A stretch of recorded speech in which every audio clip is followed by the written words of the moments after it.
What's up, everyone? Welcome to episode number 4 of me practicing for the $500,000 tournament. As you can see, we have been promoted to Grandmaster. We are currently ranked 29, and that is not going to be enough yet. I also saw a worrying stat, is that my TVP really sucks, basically. That's the best way I can explain it. My TVP win rate turn against Protoss is only 43%, while the other two matchups are at 75. My goals for today are clear.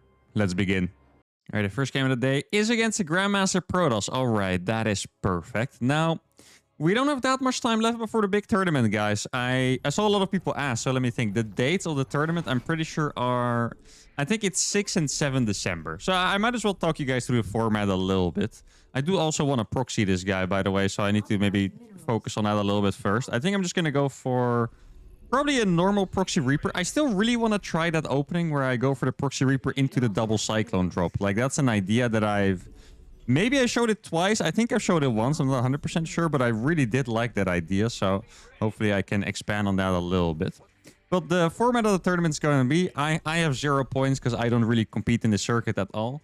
So I'm going to have to play from the very bottom. So I'm going to have to play the open qualifier, which is already going to be really challenging, by the way. Like, my goal personally is to make it through that open qualifier, and then I will probably have reached my goal. I mean, obviously, I'm going to try to get further than that, but that is kind of what I'm aiming for. If I win the open qualifier, that would put me in the top 16 of Europe. So that's already significantly better than what my Grandmaster rank suggests, right? And then I'll play the closed qualifier with the best 16 players in Europe. Or I think it's 17 because Cyril, the current champion of DreamHack, or ESL Masters, I should say, has already been invited. So the best 17 players in Europe, right? And then from those 17 players, or well, 16 players that are actually playing in the tournament, I believe 6 make it to the main event, which is then going to be that $500,000 tournament in Katowice, Poland in February. So that's the structure of the tournament. So I'm basically going to have to win the qualifier for the qualifier and then the actual qualifier. That's, I know it might sound a little confusing, but for me it's pretty natural because that's how qualifiers have been running for a pretty long time. Oh, I wish I could have put it in between those. That would have been a really nice bunker placement, but I'm going to have to go by this. Now I'm just going to micro this SUV here. I hope RNG is on my side. It is not on my side so far, but this one seems pretty decent. And make a deep over here. You need to pay close attention to this because it's already damaged. So the only way you can micro this, just in case you guys don't know, is that you can just put it on the bunker again. You can't decide where it goes. You just, every time it's going to be in range, you have to put it away. That's barely safe, I think. Yeah, it is. So there we go. I wonder if I can... oh, barely couldn't get that out of Zealot range in time. I could have prayed that it would have, you know, went the right way naturally, but I think that would have been a little bit too big of a risk. I still think it's perfectly fine, though. Like, I don't necessarily need this bunker rush to work. Like, I'm pretty content as it is. And then I'm going to go for the starport and my first Cyclone. I'm going to wait for my second Reaper to jump into the main. I think that's pretty smart. Fly the barracks back. You can tell the Adept is shaded because he was afraid that I would jump into his base as he was on the low ground there. So that is pretty good micro by the opponent as well. And this is honestly the perfect game for me to test this strategy because let's say I kill him with the freaking first bunker. It's not really going to give me a good indication whether this Cyclone strategy is strong or not, right? So now I'm going to have a better idea. It's going to really show me how it's going to go. So we are going to be playing against the Twilight Council. Okay. Going to be able to kill a couple probes already here, I think. Yeah, this is really good damage. Probably one more before the battery finished. Now, I could keep attacking this. I guess I will, but Reapers don't kill anything under a battery, so it doesn't really, you know, make a whole lot of sense to do that. Might as well try to bait his units up here and then see if there's like another prober that I can snipe. That would be ideal. Exactly. He's going to have to run away. I think I can bait him. Let's see. Oh, he has 3 adepts. Okay, that is good to know. He does have 3 adepts, which is going to be... and I think I want to make another Cyclone. I feel like if I'm going to drop 2 in his base. If he's going to send those across, I do think I would want another Cyclone. I'm going to do my best to juke, and now I'm going to be able to send those across. He's going to kill one of my Reapers. The other one is probably going to survive because I have a close enough Reaper jump-off spot here. Now, wait, this was actually an important moment here, guys, because I saw his warp gate finished, so I know that he's going to have...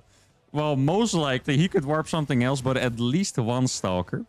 And he does have the battery in the main as well. I need to keep that in mind. Yo, wait, was this the best bait ever? Oh my god, this was a legendary bait. I'm going to be able to kill 2 adepts here. And I'm just going to micro them as much as possible. Like, I don't want to, you know, lose the lock on there. There we go. I did lose it for a second, but still pretty good enough. Now, let's see. How can I micro after this, or macro after this, rather? I kill 3 units. I feel like the situation in my base looks pretty good, to be honest. Let's see if there's a stalker that I can find. He's making a couple extra gateways now. Now, it does suck for me that he doesn't have the battery there. Let's see if I can do some damage. Maybe I can kill one more adept. That would be nice. I could probably kill the stalker too if he's going to stick around for too long. I did miss 1 barracks, I believe. Okay, just going to micro these so I don't lose any. Let's see. Okay, we get the stalker as well. And now I'm going to have to get out of here. I killed the adept too, by the way. I didn't even plan to kill that towards the end there, but I did get it as well. Now, I do hope I can get the hell out of there before the freaking blink finishes. There we go. Let's get a boost on that. Blink is not finished yet, but it will finish momentarily, I'm sure. Now, I was planning to switch this over, but kind of feels like my opponent is going for a blink attack here. So maybe I'll just... Yeah, I'll make another tech lab. There you go. You know what? I feel like I've done enough damage here for now. Oh, I think I need to evacuate here, actually. Let's see. Can I repair these in time? I'm not quite sure, guys. Yeah, if he's going to go for the bunker, then we're fine. Like, he could have blinked on those and killed 2 cyclones. So this was definitely a little bit of a risky move by me. But I guess, you know, in the end, it's going to be okay. Just going to do some micro with the medevac here. That's what the medevac is really, really useful for. Now, I would love to start stim, but I don't think that is something I can really afford right now. Well, I guess since I'm going to have to wait like 5 seconds for that 1 depot to finish, it would make sense for me to get stim anyway. Now, the tank positioning is going to be scary. If he blinks on top, it's going to be good for us, though. Like, as long as my units are close by, it's going to be all right. Because the cyclones will shred quite a couple stalkers. Like, if I was him, I'd probably be moving towards blinking into the main now. So I'm not even sure. He didn't have an observer, right? Keep that in mind. There was no observer here. Or no robo in his base, rather. So there might not be a fast observer. I guess that's the way I should put it. Now, what do I want to do as follow-up here?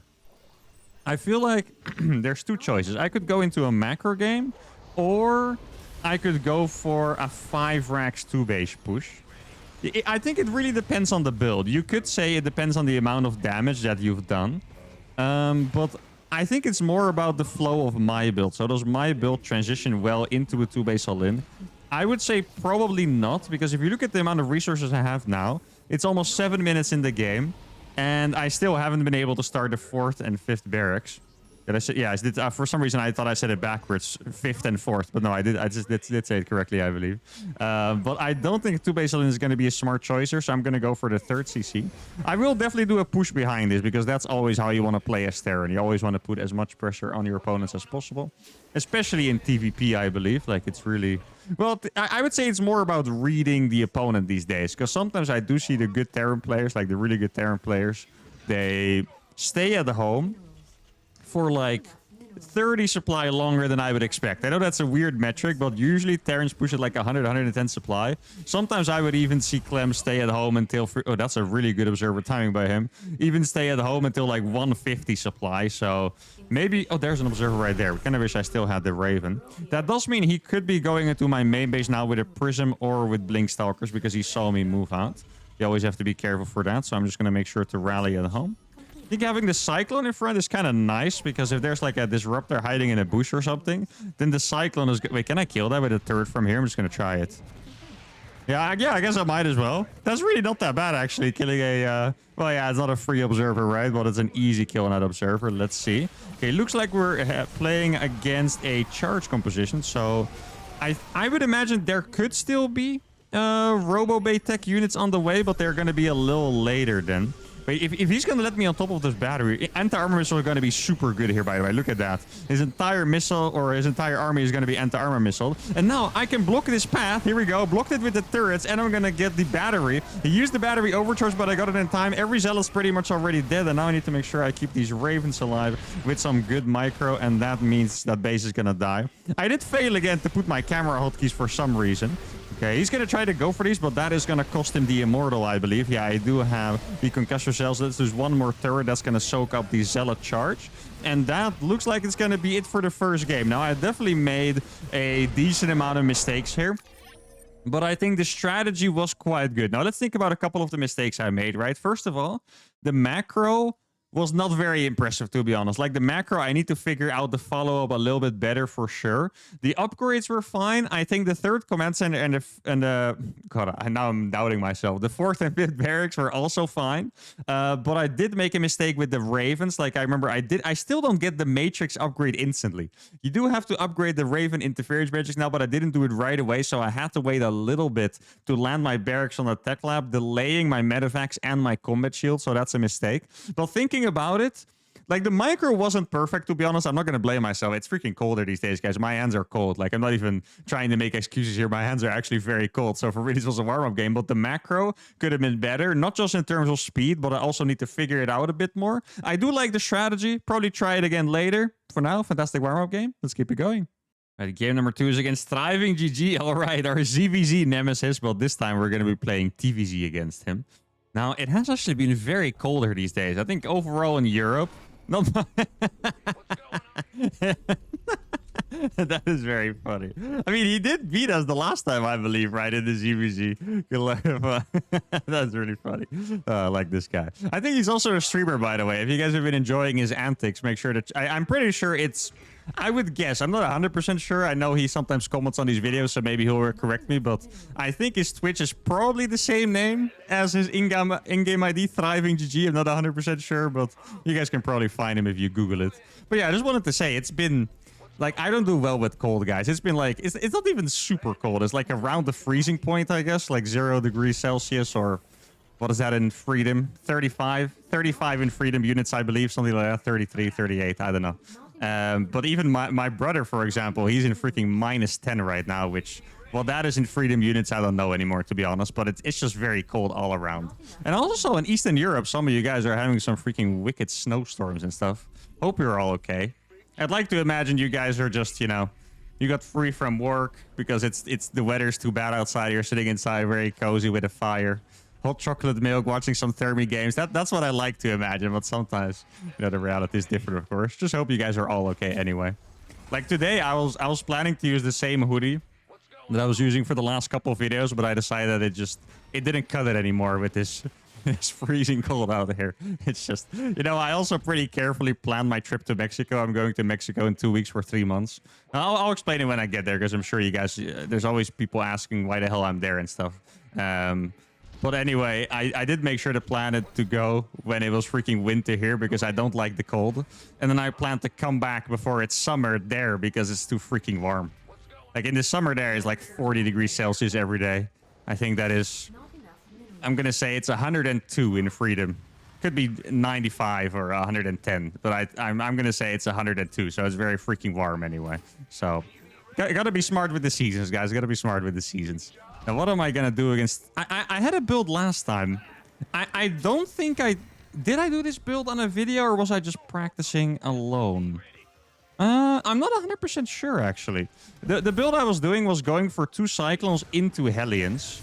And then I kind of had another version. I think the version that I showed you guys was... Oh, wait, I did one of those in the Battlecruiser video. Yeah. The, you know, destroying Grandmasters with Battlecruisers video. I had this build where I went for, I think, 1 or 2 Cyclones. And I absolutely popped off against it, because the Cyclones are such a good mask for the Battlecruiser rush, right? Oh, I do need to use a couple SCVs for this. It's actually a little bit annoying. Wasn't paying enough attention to realize what his build was here, so that is my bad. I'm not going to lose that one, so that's nice. Now, I'm going to go for... Yeah, I'm just going to try it. I'm going to go for a triple command center build. And then, instead of going for Hellions right away like I would do normally, I'm going to go for 2 Cyclones first. And it is 1 part for safety, and the other part is for getting an attack that they don't expect. Because 2 Cyclones early on, if your opponent doesn't have like a good amount of Zerglings, it could be really good to snipe some queens, for example. So that's kind of what I'm aiming for here. Let's see, that's an evolution chamber. That is another evolution chamber. It looks like we're going for really fast upgrades, huh? Okay. He's on 2 bases. Oh, no, you could... last time I played against him, he took the gold. So let's make sure I don't get golded again. That's definitely a possibility, right? So let's see. Okay, there's no gold being built here. I'm even going to check my own guild. Own gold. I'm terrified of this guy, to be honest. Like, I know he has some tricks up his sleeve. Wait, there's no more golds on this map, right? It's just... Yeah, it's just those 2, I believe. Okay, so check this out. I'm going to move across with just these 2 Cyclones. You know, I do like this build. I'm not sure if it's going to be, like... particularly effective, but the flow is nice. It feels pretty safe. Like if I somehow run into like a bunch of roaches, I think that would be quite nice. Yeah, let's just see how it works out, I guess. It's a bit weird because my opponent's on 2 bases, but I do know that he just likes to stay on 2 bases as well, rather than, you know, necessarily doing a crazy all-in of some sorts. Okay, let's see. Oh, can I stay out of range perfectly? I guess I can. Yo, look at this. That's doing a lot of damage against the Spinecrawler right there. And this is what I was talking about. Now I can do a lot of damage against the queens. Like, this is annoying for him. And now I might even be able to take down the wall. I guess I'll take my 3rd CC as well right away. Okay. I guess I'll just lock onto it again. He has a lot of transfusions, but I don't think he wants to be wasting the transfusions on those, to be honest. There we go. Let's see. I can get a really good Reaper Grenade. Yeah, these cycles are going to pop off against the queens. Look at this attack, guys. This attack is looking absolutely magnificent. I could probably have done a little bit of a better job at blocking, but it looks pretty good. The barracks are a little bit too late, so I think instead of... I think I made 6 Hellions. I should probably just make 4, but this build looks really good. Like, this is not an all-in by, you know, any stretch. Like, this is really just a macro build for me. Let's make sure I don't lose that Cyclops. Here we go. I also brought the Marines. To be honest, that wasn't even on purpose, but I did also bring the Marines. And there we go. So even if my opponent is playing a little cheeky, it seems like we can totally get some very serious damage done with this. Now, I do wonder what he was actually going for, by the way. I just want to make sure these Cyclones live for as long as possible. Like, the Cyclones are still freaking alive. No, that one died. That's unfortunate. I mean, there's almost no drones left already. Gonna start these upgrades. I can even start saturating my 3rd already. Yeah, I can definitely tell my biggest problem is just gonna be the macro, because my macro, it's not as automatic as it should be. Like, all these buildings are coming down like a little bit slow. And this is what could make the difference against, yeah, you know, those top 17 Zerg players, or maybe even the top 32 Zerg players that I was talking about for that qualifier. So I'm not exactly stoked, mostly because of the macro. But then again, if I play the tournament, I'm gonna make sure I'm in the right mindset and stuff, pump myself up, and then it should definitely be a little better. I'm also not 100% convinced yet whether I'm gonna do it with live commentary or not. I know a lot of you would be tempted to say, do it without commentary and do the voiceover later. The thing is that these days I am pretty freaking tired. Like, I'm kind of looking forward to taking a little bit of a vacation, and as you know, much better that would make me play. I don't think it would make me play that much better, by the way. Probably just a little better. It would also require me to do double the work, which I might not be looking forward to since I'm already a little bit tired these days, right? So that's kind of what's on my mind. Wait, is that a freaking changeling? I can't believe there's a freaking... I don't even remember seeing the Overseer. I thought that was just an Overlord. It looks like I am really a little bit in autopilot, huh? Let's see. Okay, there's one over there. I should probably kill this. I don't want to have that chill out on the pillar forever. Now I'm going to make some turrets just because I think it might be Mutalisk coming out at some point. Like, you know, when I talk about the macro, I do want to clarify a little bit. I'm not really talking about the... Like, I feel like the structure of my build is completely fine. It is really just that I'm not quite fast enough right now to go back to my base and build buildings at the exact time is necessary. Like, if you look at my build right now, you're like, what the hell are you talking about with the macro? Because you're spending all your money. You're getting a 4th base up at 7:30 after doing a cyclone attack. Like, it looks perfectly fine. It's just those really small details of macro where I just don't make this stuff in time. That is really going to cost me a little bit.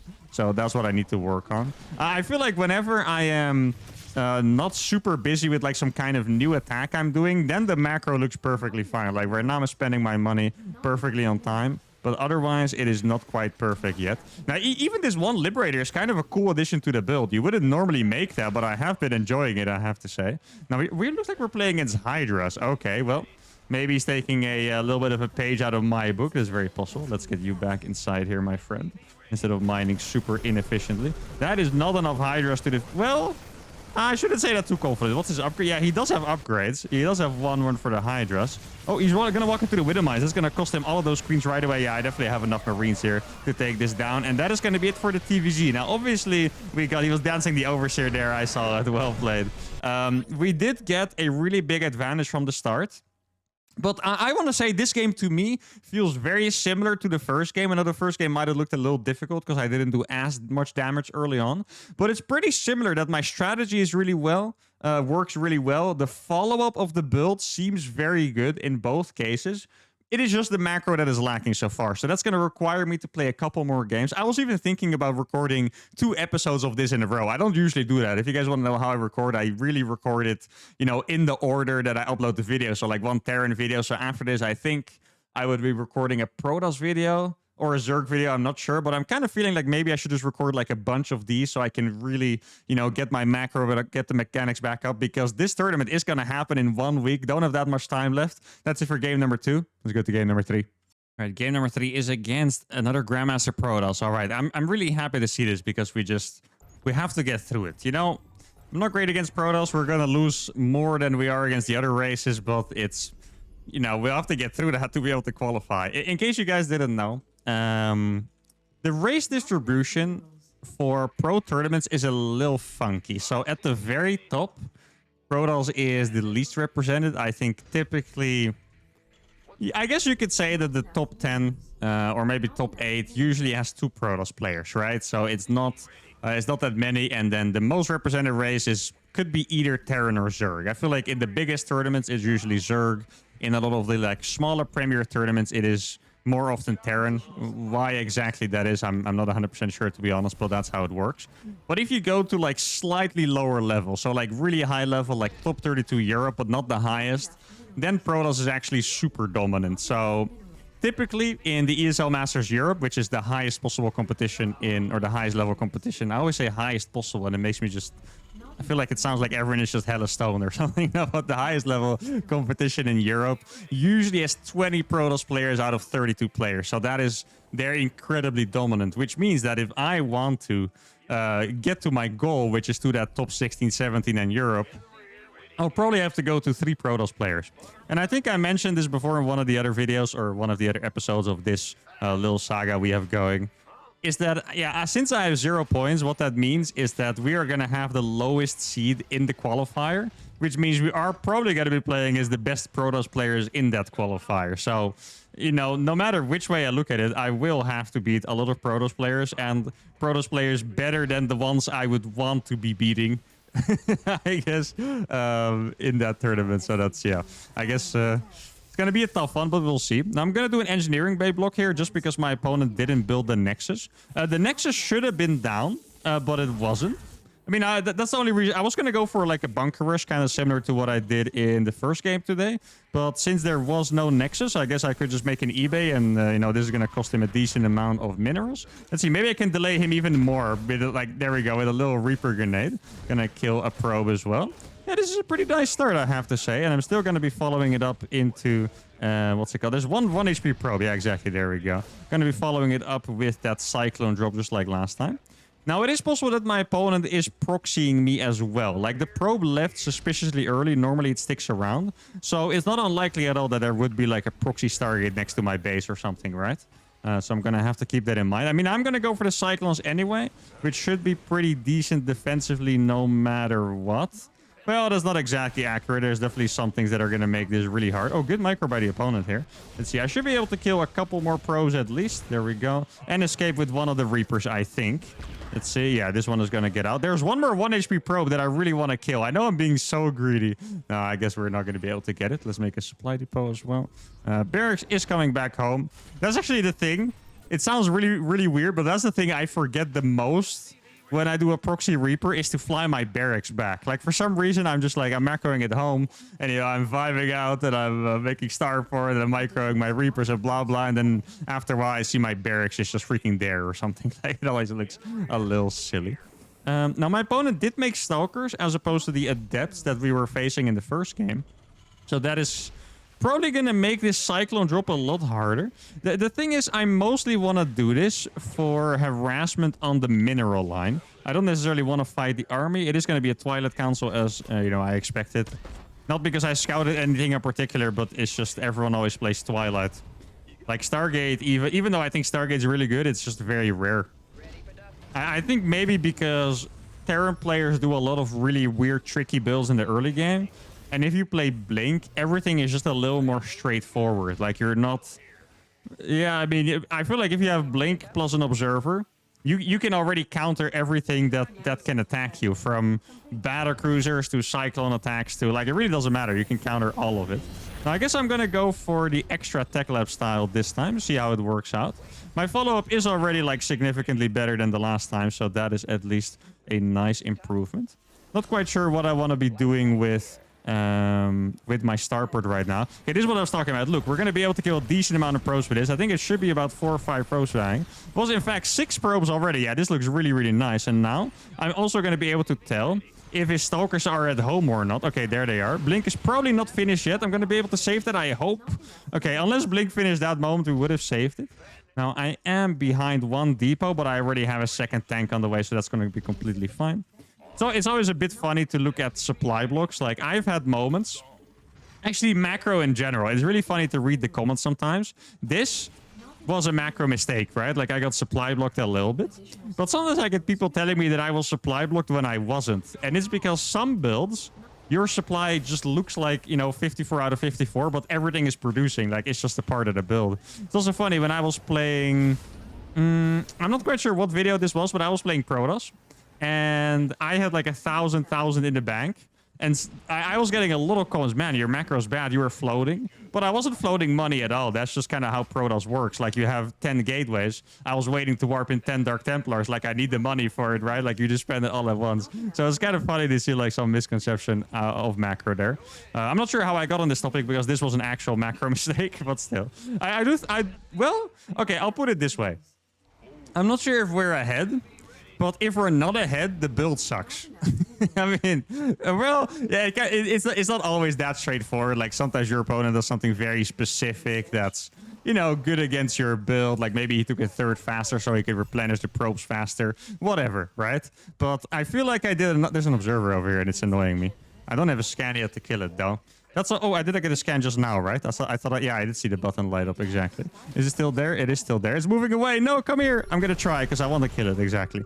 I'm always scared to scan the observer from that far because I'm just really afraid that it escapes, you know?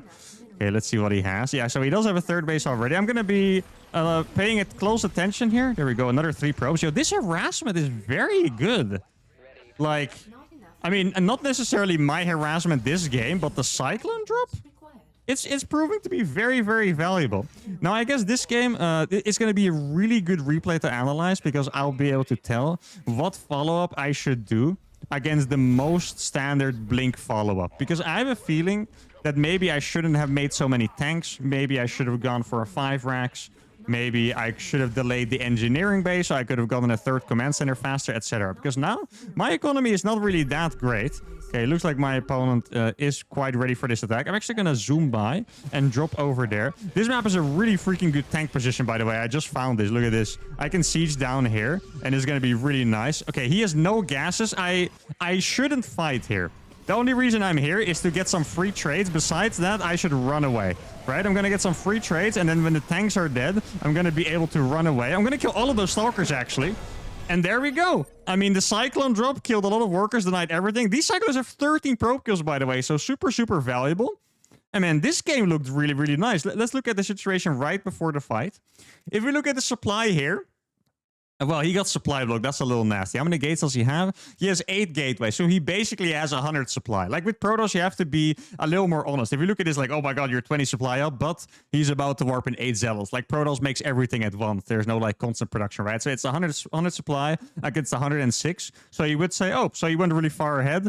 I definitely was. This is a 2-gas Protoss. 2-gas Protoss is basically really all in. Like, it's kind of like pretending you're playing macro, like really all in. Normally even, is a big tip I can give you guys. If you're not sure when to push against Protoss or to go back, you can scan the natural. If you see there's no gas, you just stay home, because no gas means they're not going to have Robo Bay units. If they are, they're not going to have upgrades, maybe not even a Twilight Council for Charge or Blink. This guy obviously did.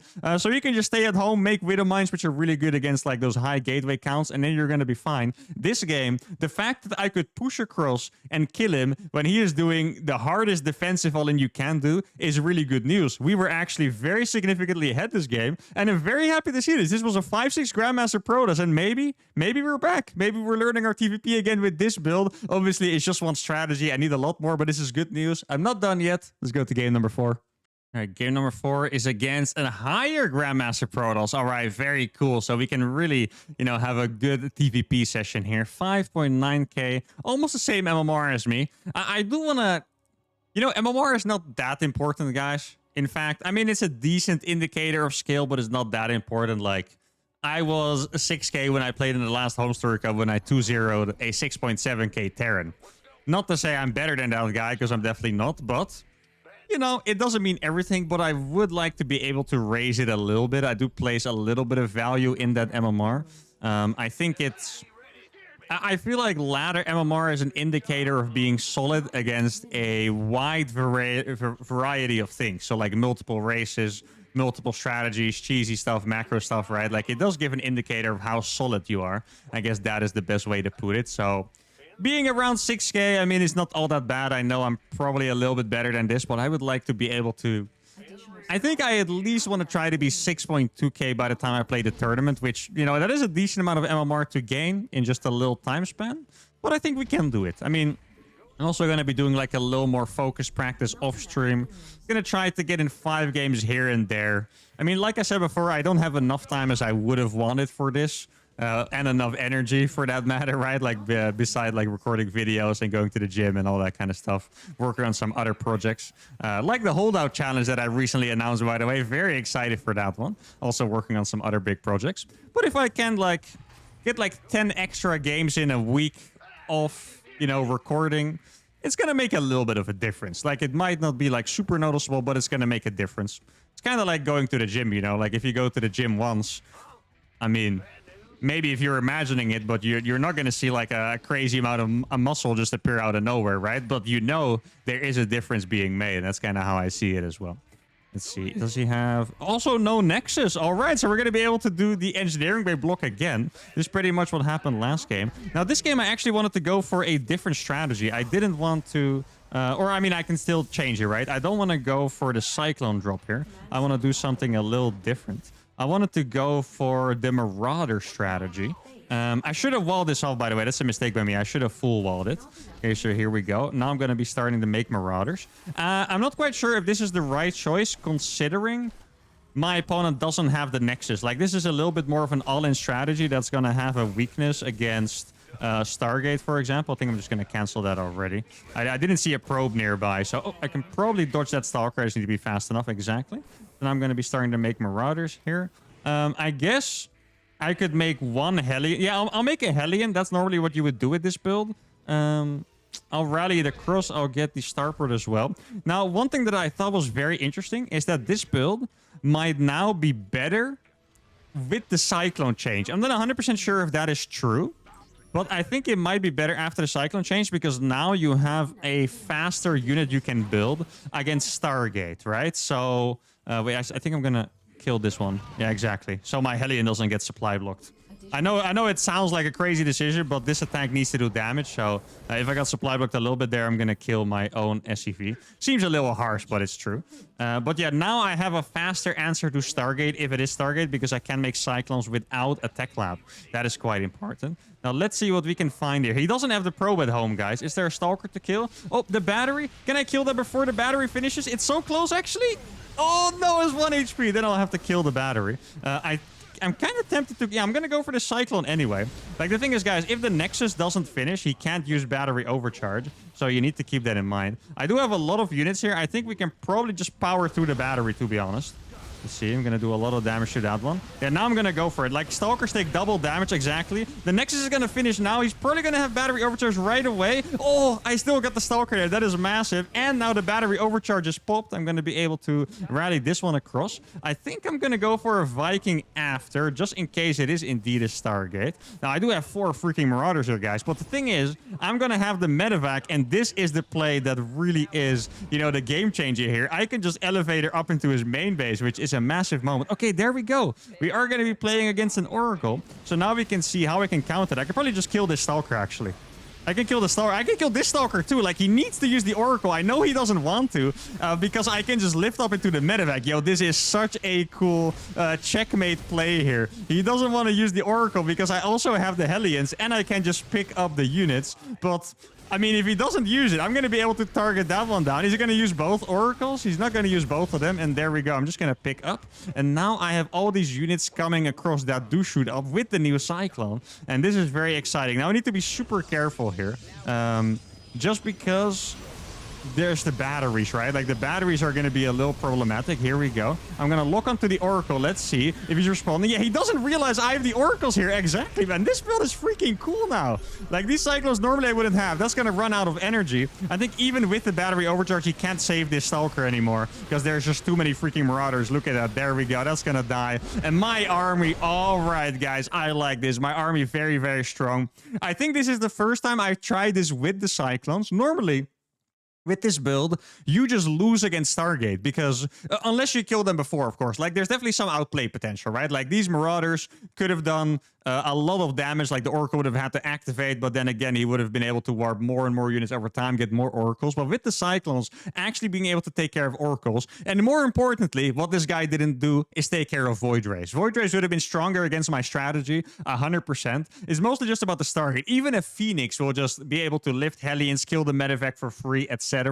Oracle might even have been the worst choice here, which sounds weird because it's a very high DPS unit with that ability. But this one looked very promising. This episode, guys, we discovered 2 really cool Proxy Reaper plays. I think that's probably going to be it for the proxies. I mean, knowing me, I'm definitely going to be proxying a whole lot more, but I do need to kind of expand my build. What's the word? My build portfolio. That's the word I was looking for. But anyway, that's going to be it for now. It was a really good session, I think. Improved against Protoss. The builds felt pretty good. I think against Zerg, the build also felt pretty good. Mostly just have to work on the macro, which is really just going to be playing games and keeping my mind focused on the task ahead. But that's going to be it for today. Hope you guys enjoyed it. If you did, give the video a like, subscribe to the channel, and I'll see you all for the next episode. Adios.